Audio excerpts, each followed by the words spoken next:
how much the Imperial Valley can contribute in terms of water to prevent these reservoirs from hitting super low levels that threaten water supplies for the entire region. You're standing in the middle of the Nevada desert, sweating through your shirt and looking at nothing but dry dirt and Joshua trees. Now, try to picture a massive pipeline dumping billions of gallons of the Pacific Ocean right into those dusty basins. It sounds like something out of a sci-fi movie, but people are actually talking about it. So we take a little bit of money to not grow crops on a certain amount of ground, a small percentage of our valley. We're looking at a plan to literally move the coast hundreds of miles inland to save the West from drying up for good. The future of the Great Pacific Ocean might shock you. The blueprint for an inland sea. So let's talk about this $16 billion plus blueprint for a second. If you look at a map of the western United States, it's mostly just different shades of brown and tan once you get past the California coast. Nevada is the driest state in the entire country, which is a pretty tough title to hold when you've got millions of people living in Las Vegas and Reno who all quite enjoy having indoor plumbing. The idea of the Inland Sea Project isn't just about giving people more water to wash their cars. It's a massive engineering proposal designed to solve a few different problems at once by literally rerouting the Pacific Ocean. To do that, you need a plan that sounds like something a kid would come up with while playing in a sandbox, except with way more zeros on the paycheck. The core of the plan involves setting up massive desalination plants right on the California coastline. Shocking, right? Think of these like giant, high-tech filters that suck in millions of gallons of salt water and spit out two things: fresh, drinkable water and a super salty sludge called brine. Usually, these plants just pipe that fresh water to the nearby coastal cities. But in this inland sea scenario, that water doesn't stay in California. Instead, it gets pushed into a series of massive, reinforced concrete pipelines. Pipes so big you could probably drive a truck through them. These pipelines would have to snake through the desert, crossing over state lines and heading straight for the low-lying basins of Nevada, like the Amargosa or the Big Smoke Valley. Why would anyone want to do this? Well, it's not just about drinking water. One of the biggest drivers for this Pacific to Nevada idea is actually something called the Green Revolution. Nevada is sitting on some of the largest lithium deposits in the world. If we want electric cars and smartphones, we need lithium. The catch is that mining and processing lithium is an incredibly thirsty business. It takes a staggering amount of water to pull that metal out of the ground. Right now, there isn't enough water in the Nevada desert to support a massive mining boom without drying up every well in the state. So the engineers looked at the map and realized that if they could create a man-made lake or an inland sea right next to these mining sites, they could unlock billions of dollars in mineral wealth. It's a classic case of spending a ton of money to make even more money. But creating a sea in the middle of a desert isn't as simple as just turning on a garden hose. You're talking about filling up prehistoric basins that haven't seen significant water since the last ice age. We're talking about basins like the Amargosa Valley, which sits right on the edge of Death Valley. The vision is to pipe in enough desalinated Pacific water to create a permanent, shimmering blue lake right in the middle of the dust. This wouldn't just be a pond, it would be a massive body of water that could potentially change the local climate. Some theorists even suggest that by putting a giant pool of water in the hottest part of the country, the resulting evaporation could lead to more rainfall in the surrounding mountains. It's like trying to build a new ecosystem from scratch, using a credit card and a lot of plumbing. The sheer scale of the infrastructure needed for this is hard to wrap your head around. You aren't just laying down a few miles of pipe. You're talking about a 170 to 200-mile-long trek through some of the most unforgiving terrain on the planet. You have to deal with shifting sands, extreme heat that can warp metal, and the fact that you're crossing various types of protected land. Every mile of that pipe has to be monitored, maintained, and protected from the elements. Then there's the desalination part of the blueprint. To get enough water to fill a desert basin, you'd need a facility far larger than anything currently operating in the US. We're talking about a factory that would basically be a small city in itself, dedicated entirely to stripping the salt out of the Pacific. Then there's the storage aspect of the blueprint. You don't just dump the water and hope for the best. The plan involves creating massive reservoirs and recharge zones where the water can soak into the ground to replenish the ancient aquifers that have been pumped dry over the last century. In a way, the Pacific Ocean would be used to refill the tank of the Nevada desert.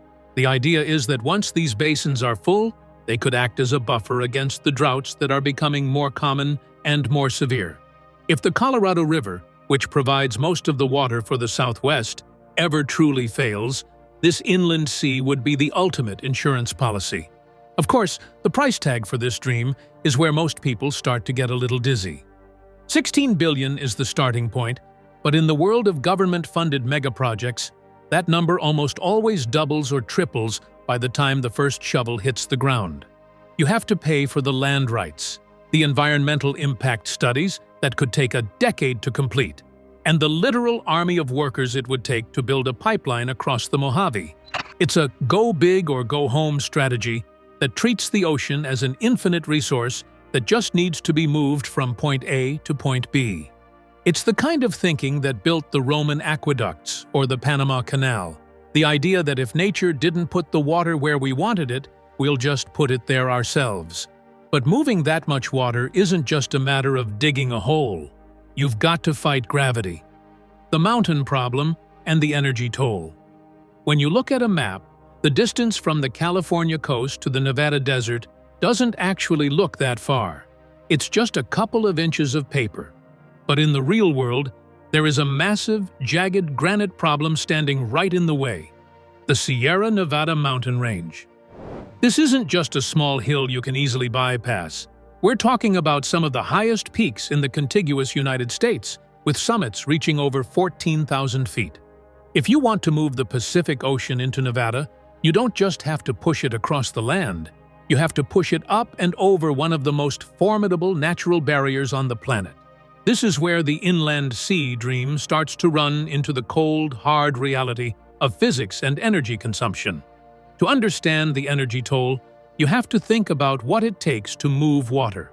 Water is incredibly heavy, about 8.3 pounds per gallon. Now, imagine trying to lift billions of gallons of that weight thousands of feet into the air. In the world of plumbing, this is called head pressure, and the higher you go, the more power you need to keep that water moving. To get water from sea level in California to the high desert basins of Nevada, you'd need a series of massive pumping stations that would make a standard city waterworks look like a toy. Each of these stations would be a localized power hog, sucking up electricity like a vacuum just to keep the flow from stalling out and crashing back down the pipe toward the ocean. The sheer amount of electricity needed for this is staggering. Estimates suggest that to run a pipeline of this scale, pumping enough water to actually create a sea or support massive lithium mines, you would need the equivalent of multiple nuclear power plants or several Hoover dams just to power the pumps. Think about that for a second. The Hoover Dam is one of the greatest engineering feats in history, and its entire purpose is to generate power and manage water. In this scenario, you'd basically need 3 of them just to pay the tax for moving the water uphill. It creates a weird, circular problem. To get the green lithium for electric car batteries, you might end up burning a massive amount of energy just to provide the water to mine it. This energy requirement is the biggest hidden cost of the Pacific to Nevada plan. It's not just the $16 billion to build the pipes and the plants, it's the monthly electric bill that would come afterward. In a world where everyone is trying to lower their carbon footprint and move toward renewable energy, building a project that requires a dedicated power grid just to fight gravity is a tough sell. You'd essentially have to build a massive solar farm or a wind forest the size of a small county just to keep the Pacific Ocean flowing into the desert.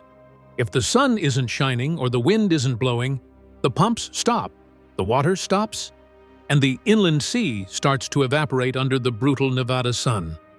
Then there's the issue of the pipes themselves under that kind of pressure. When you're pushing water up a mountain, the pressure inside those lines is immense. We aren't talking about the plastic pipes under your kitchen sink. These would have to be ultra-reinforced, high-tension steel, or specialized concrete composites designed to withstand the kind of force that would literally explode a normal water main. Maintenance becomes a nightmare. If a single pump station fails or a pipe bursts on the side of a mountain, you've got a localized catastrophe on your hands, a man-made waterfall of salt water carving a canyon through the Sierra Nevada. Even if you manage to get the water to the top of the mountains, you still have to control it on the way down. Once the water crests the peaks and starts its descent into the Nevada basins, it gains an incredible amount of kinetic energy. You can't just let it roar down the other side like a runaway train, or it'll tear apart the very infrastructure you built to hold it. You'd need brake tanks and pressure-reducing valves, or even hydroelectric turbines to capture some of that energy back as the water falls. It's a constant, high-stakes balancing act of pushing and pulling, all to move a liquid that really just wants to stay at sea level. People often point to the California aqueduct as proof that we can do this. And sure, California already moves a lot of water, but the California aqueduct mostly moves water from north to south, along relatively flat or gently sloping terrain. It doesn't usually try to hop over a massive mountain range with the volume of water required to fill a new sea. The energy toll for the Pacific to Nevada project is on a completely different level. It's the difference between carrying a backpack across a parking lot and carrying that same backpack up a flight of stairs for 10 miles straight. The physics of the Sierra Nevada mountains act as a natural gatekeeper. They represent a massive energy tax that must be paid every single hour of every single day that the water is flowing. For the dreamers who want to see a blue Nevada, the mountains are the ultimate buzzkill. They turn a simple plumbing job into one of the most energy-intensive projects ever conceived by man. It's a battle of wills between human ambition and the basic laws of gravity. And gravity has a very long track record of winning. Even if you find the power to move it, you're left with a salty mess nobody knows what to do with. The brine and the basin. So, let's say you've actually done it.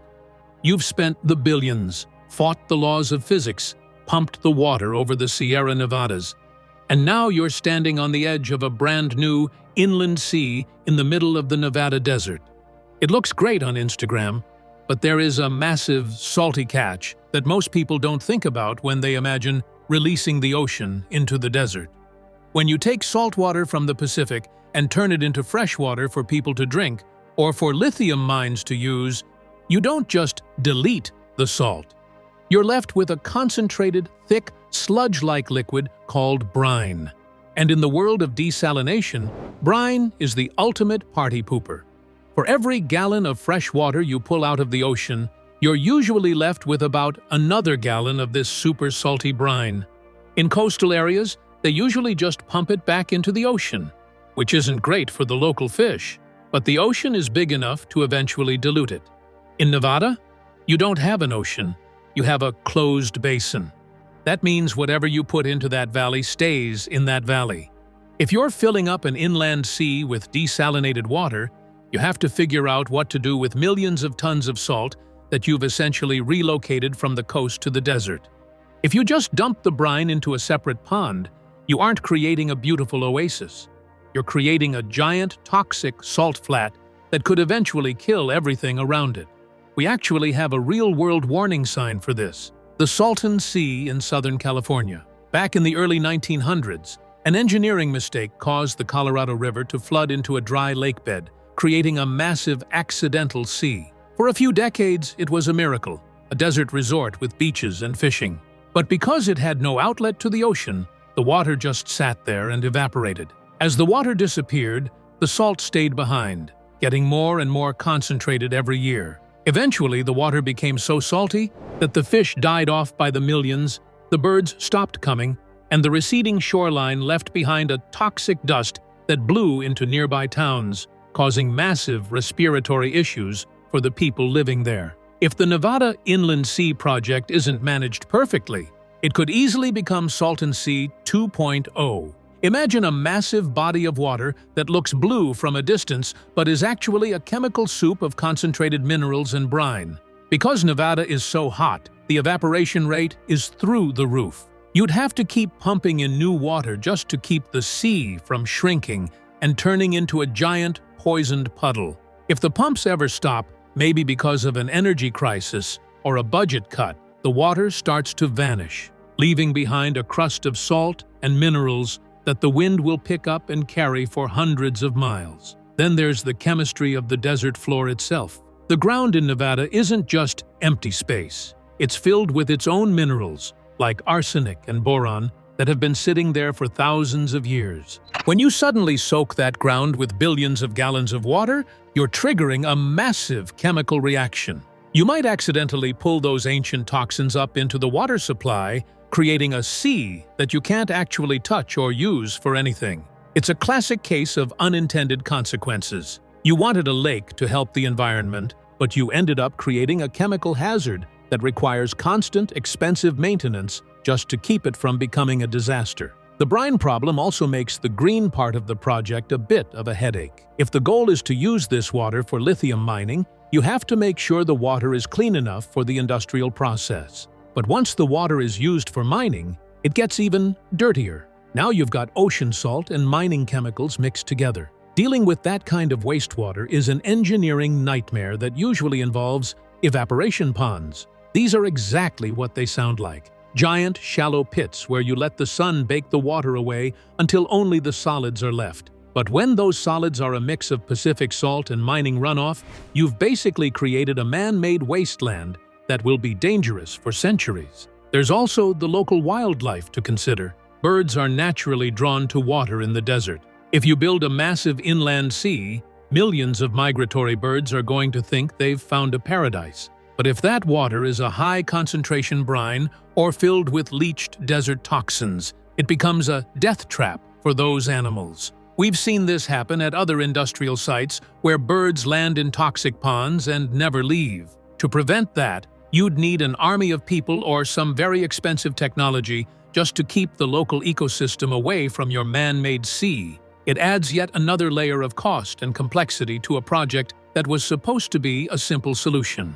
The brine and the basin problem prove that you can't just move nature around like Lego bricks without some serious side effects. The ocean belongs in the ocean, and the desert belongs in the desert. When you try to mash them together, you're left with a salty mess that nobody really knows how to clean up. It turns the inland sea from a beautiful vision of a blue Nevada into a high-stakes chemistry experiment with the potential to go very, very wrong. Beyond the politics, there's a radical idea that we don't need the ocean at all. We just need to be less wasteful. The geopolitical water swap. While some people are dreaming of massive pipelines and desert seas, the folks who actually run the water departments are playing a much more complicated game of paper water. This is the geopolitical angle of the issue that usually gets skipped over in the viral videos, but it's actually the most likely way Pacific water ever makes it to Nevada. It's called a water swap, and it works less like plumbing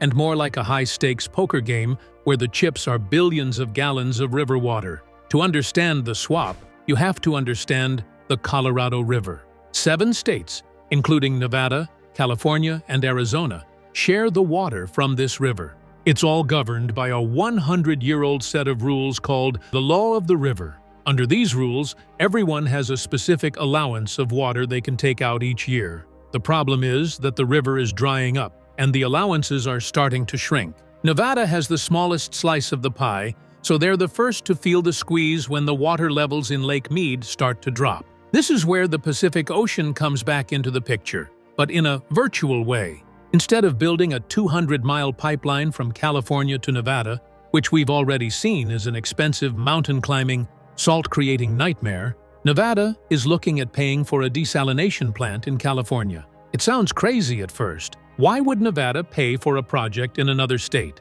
But the logic is actually pretty brilliant, if you can get past the politics. Here's how the deal works. Nevada pays to build and run a desalination plant on the California coast. That plant provides fresh, clean ocean water directly to a city like San Diego or Los Angeles. In exchange for getting that new source of water, California agrees to not take its full share of water out of the Colorado River. That saved river water stays in Lake Mead, and Nevada is then allowed to pull that exact same amount of water out for its own use. It's a virtual pipeline. The water doesn't have to climb any mountains, it just stays in the riverbed where it already belongs. This isn't just a theory. In late 2025 and heading into 2026, water boards in Arizona and Nevada have been moving forward with task orders and funding agreements to explore exactly this kind of partnership. They're looking at sites not just in California, but also in Mexico. If we can help Mexico build desalination plants on their coast,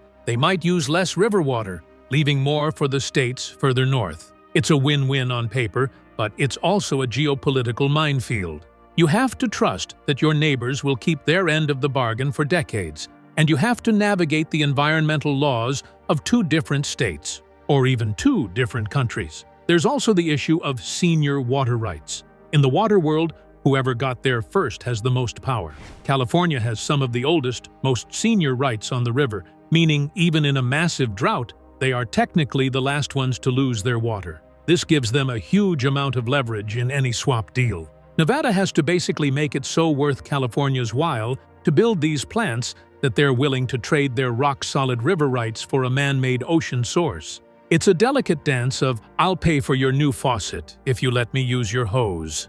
The beauty of the swap is that it solves the brine and the basin problem we talked about earlier. If the desalination plant is on the coast, the salty brine goes back into the ocean, where it's much easier and cheaper to manage than it would be in a closed desert valley. You also skip the massive energy cost of pumping water over the Sierras. You're still using a lot of power to run the desalination, but you aren't fighting gravity for 200 miles. But even this virtual solution has its critics. Some people in Nevada worry that by relying on a plant in California, they're putting their survival in the hands of another state's politicians. If California has a power crisis or a change in leadership, could they just turn off the tap? It's the kind of worry that keeps water lawyers awake at night. Yet, when you look at the alternatives, like the river actually running dry, a complicated swap with your neighbors starts to look like the most realistic way to bring the ocean inland without actually moving a single drop of it over a mountain. Toilet-to-tap revolution. While everyone is busy staring at the Pacific Ocean and dreaming of multi-billion-dollar pipelines, the city of Las Vegas has been quietly pulling off a magic trick that makes an inland sea look like an old-school vanity project. It's called direct potable reuse, though the internet, in its infinite lack of chill, has nicknamed it toilet to tap. It sounds a little gross when you first hear it, but this technology is arguably the only reason Nevada hasn't already shriveled up and blown away in the wind. Instead of looking hundreds of miles away to the coast, Nevada is looking at the water it already has and deciding to never let a single drop escape. The reality of living in the desert is that you have to be obsessive about where your water goes. In most cities, when you flush the toilet or run the shower, that water goes to a treatment plant, gets cleaned up to a safe enough level, and is then dumped into a nearby river or the ocean. In Las Vegas, they do things differently. Every single drop of water that goes down a drain inside a building is captured, treated to a level that is arguably cleaner than what you buy in a plastic bottle, and pumped right back into Lake Mead. From there, it gets pulled back out, filtered again, and sent back to your tap. It's a closed-loop system that means Nevada can basically use the same gallon of water over and over again until it eventually evaporates from a fountain or a swimming pool. This toilet-to-tap revolution is the ultimate rival to the Pacific Pipeline idea. Think about the math. A pipeline from the ocean costs $16 billion to build, billions more to power, and leaves you with a toxic salt problem. Recycling the water you already have costs a fraction of that, uses significantly less energy because you aren't fighting gravity to cross mountain ranges, and doesn't require a single treaty with California or Mexico. For the people in charge of Nevada's budget, recycling isn't just the green choice. It's the only choice that doesn't involve bankrupting the state. But even with world-class recycling, the pressure is mounting. The inland sea enthusiasts argue that recycling can only take you so far. You can't recycle water that evaporates, and you can't recycle water that gets soaked up by a lithium mine or a massive industrial farm. As the heat in the Mojave cranks up every year, the evaporation tax gets higher. This is why the conversation about the Pacific Ocean keeps coming back like a recurring dream. If the Colorado River keeps shrinking, Nevada might reach a point where even a perfect recycling loop doesn't provide enough new water to keep the lights on and the mines running. The future of the American West is likely going to be a messy, high-tech hybrid of all these ideas. We probably won't see a literal blue ocean being released into the Nevada desert to create a new vacation paradise, but we will see more virtual ocean water through those geopolitical swaps we talked about. We'll see more desalination plants on the coast, more recycling plants in the desert, and probably a lot more lithium mines that have to pay a premium for every gallon they use. The era of cheap water in the desert is officially over, and the era of engineered water has begun.